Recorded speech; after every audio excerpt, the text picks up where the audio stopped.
नमस्कार, जेके चैनल के साथ जुड़ चुके हैं आप सब और मैं हूं आपके साथ पल्लवी जम्वाल।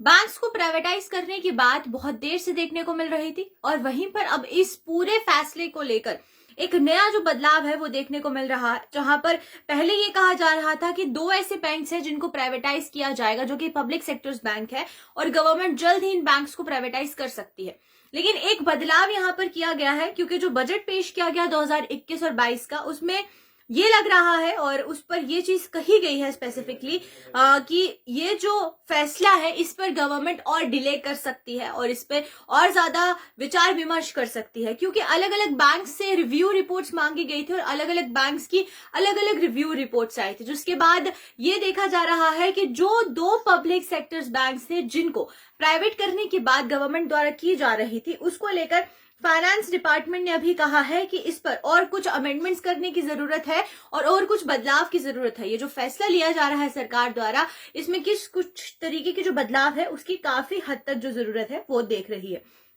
वहीं पर आपको बता दें कि जो पब्लिक सेक्टर्स बैंक्स थे उनको इसी साल इसी बजट के दौरान जो था वो प्राइवेट करने की बात की जा रही थी और दो पब्लिक सेक्टर्स बैंक्स जो बड़े बड़े बैंक्स हैं, जो जिसमें पब्लिक ने अपना पूरा पैसा इन्वेस्ट किया है, उसको इसी साल इसी बजट के बाद जो था ये कहा जा रहा था कि प्राइवेट किया जाएगा। लेकिन अब फाइनेंस डिपार्टमेंट ने क्लियर कर दिया है कि अभी भी कुछ तरीके के रेलेवेंट एक्ट्स की जरूरत है और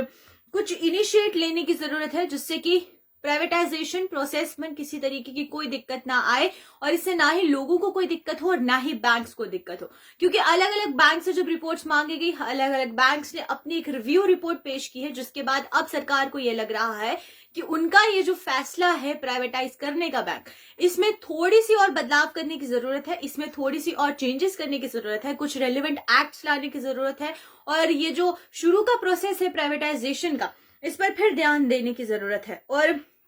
साथ ही साथ क्योंकि बैंक यूनियंस ने अपने तरीके के जो व्यूज हैं और अपना जो कंसर्न है प्राइवेटाइजेशन की तरफ वो उन्होंने दिखाया है, क्योंकि जम्मू कश्मीर में भी जो बैंक्स थे, चाहे वो जम्मू कश्मीर बैंक हो या फिर एसबीआई बैंक हो, उनके द्वारा जो था प्रोटेस्ट किया जा रहा था स्टाफ द्वारा। उनका साफ कहना था कि जो पब्लिक सेक्टर्स बैंक है उनको प्राइवेटाइज नहीं किया जाए, जिससे कि पब्लिक को भी नुकसान होगा और उन्हें भी नुकसान होगा। और इसके बाद अब सरकार ने इस पूरे फैसले पर विचार विमर्श करने की बात कही है और ये कहा है कि अब जो है एक बार फिर से इस पूरे एक्ट को रेलेवेंट तरीके से देखा जाएगा। अगर इसमें कुछ अमेंडमेंट्स की जरूरत है तो वो भी की जाएगी और साथ ही साथ नए सिरे से इस प्राइवेटाइजेशन प्रोसेस को फिर से एक बार रिव्यू किया जाएगा। तो अभी की अपडेट में फिलहाल इतना ही। आप मुझे दीजिए इजाजत, इसी तरीके से और अपडेट्स लेकर हाजिर होते रहेंगे। नमस्कार।